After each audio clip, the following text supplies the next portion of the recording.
Hello friend, welcome to all. Today we are going to discuss about a literary term that is metaphor. इस video में हम आज metaphor को हिंदी में discuss करेंगे, तो आइए वीडियो को शुरू करते हैं। Metaphor is a figure of speech that makes an implicit or hidden comparison between two things. First sentence में क्या बताया है? Metaphor is a figure of speech that makes implicit होता है जो अंदरूनी होता है, अंदर ही अंदर जो हमें नहीं दिखता है, और हिडन छुपा हुआ, comparison between two things which are unrelated. जी हाँ, दो ऐसी चीज़ें होगी जो एक दूसरे के कंट्राडिक्टरी होगी या फिर एक दूसरे के अनरिलेटेड होगी। Metaphor is derived from Greek language which means carrying from one place to another। इसमें क्या बताया है कि ग्रीक लैंग्वेज से ये वर्ड आया है और जिसका मतलब होता है carrying from one place to another. It compares words in a sentence. एक सेंटेंस में वर्ड को कंपेयर करता है metaphor. It says that one thing is another different thing, कि एक चीज़ है वो दूसरी अलग चीज़ है।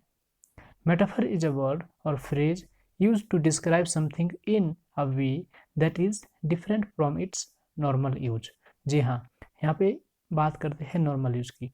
जैसे हम कोई वर्ड लेंगे, यदि किसी सेंटेंस में दो वर्ड है और मेटाफर है, वो अगर उसमें मेटाफर है तो उसका जो नॉर्मल यूज होता है, जो उसका सिंपल मीनिंग होता है, वो उसमें वो नहीं रहता है, बल्कि बदल जाता है मीनिंग। जैसा कि आगे एग्जाम्पल में हम देखते हैं। ये देखिए नीचे, she has heart of gold. She has heart of gold, उसका सोने का दिल है, उसके पास सोने का दिल है। She has heart of gold. तो इसमें क्या हुआ है, जो हार्ट है, जो दिल है, उसको कंपेयर किया गया है गोल्ड के साथ। माना कि जो हार्ट है वो बॉडी पार्ट है और जो गोल्ड है वो मेटल है, फिर भी इसको एक अनरिलेटेड चीज़ के साथ कंपेयर किया गया है। तो ये था एक बहुत अच्छा एग्जाम्पल मेटाफर का।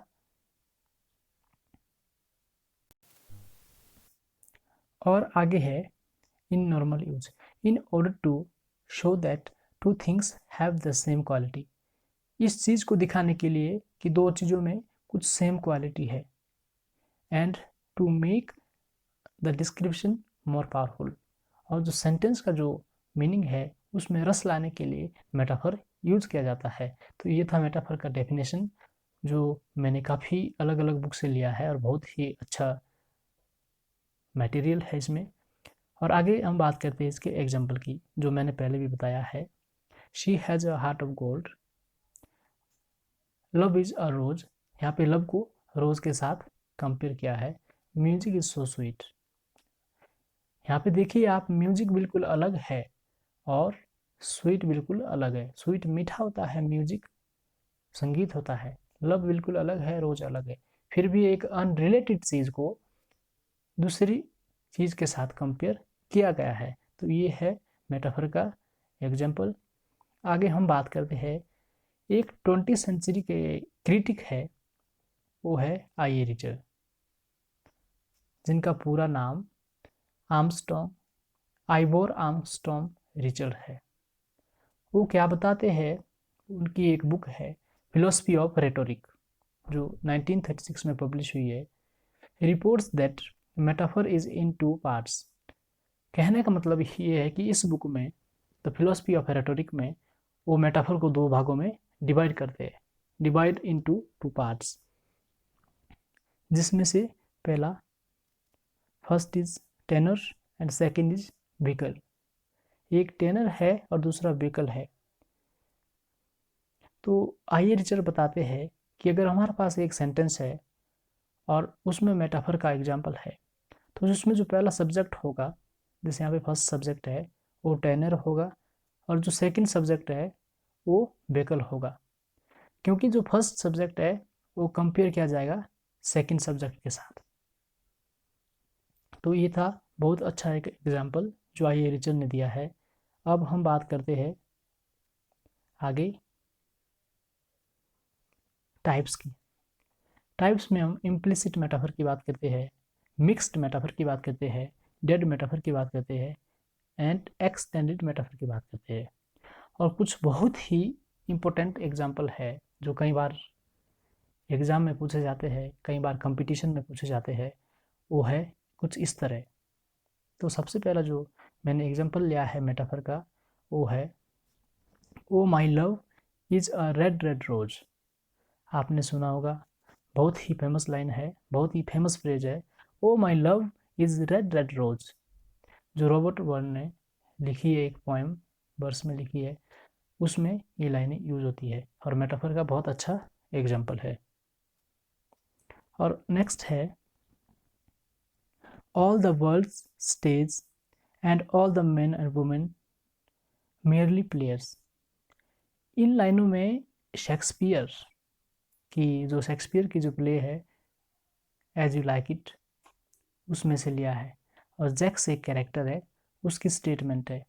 तो जो ये स्पीकर है जिसने ये स्टेटमेंट दी है जैक्स ने, वो बताता है कि ऑल द वर्ड्स स्टेज, कि जो पूरा संसार है वो एक स्टेज की तरह है, एक मंच की तरह है, and all the man and women merely players, और जो मैन है, जो इंसान है, जो मेल फीमेल है, वो सिर्फ अपना किरदार निभा रहे हैं, वो इस संसार में सिर्फ प्लेयर है, वो सिर्फ एक्टर्स है। तो ये था example as you like it से, बहुत ही अच्छा मेटाफर का एग्जाम्पल है।